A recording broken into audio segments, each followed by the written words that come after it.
Hello everyone, welcome to my channel. In this video, I'm going to share the recipe of Idli Podi or gunpowder. This is my Amma's recipe and she's only going to make this for our channel. It's a spicy chutney powder which goes well with idli or dosa. It comes to my rescue when I don't feel like making any side dish for idli or dosa. Let's see how to prepare Idli Podi. To begin with, we are going to dry roast all these ingredients. Crush 10 garlic cloves with the skin using a pestle and mortar. The skin of the garlic gives nice flavor to the idli podi. The garlics are crushed perfectly. Heat a kadai and add 3/4 cup of urad dal. In goes 1/3 cup of Bengal gram dal.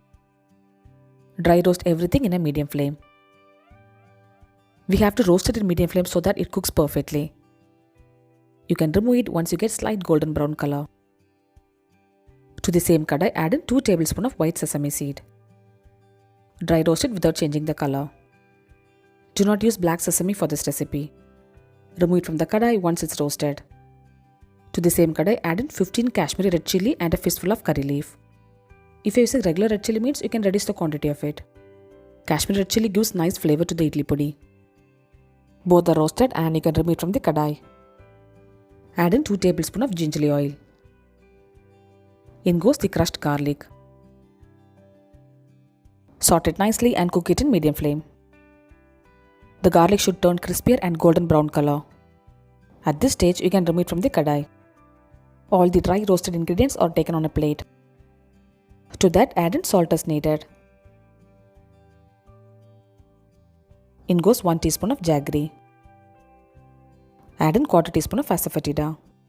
Next, we have to powder all the ingredients in a mixer grinder. First, powder the Kashmiri red chilli, curry leaf and the garlic. All the ingredients are powdered perfectly. Add in the rest of the ingredients and grind it into a fine powder. Look at it friends, all the ingredients are powdered finely. This should be the texture of the idli podi.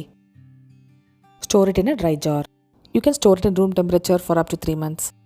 Or else refrigerate it and store it for more than 6 months. Do try this recipe and share me the feedback. I have prepared delicious onion idli podi uttapam and tattu podi idli. I'll share this recipe in my next video. If you try this recipe, do not forget to share me the picture through my Instagram or Facebook account. Subscribe my channel for more recipes. I'll see you next video. Until then, bye bye and take care.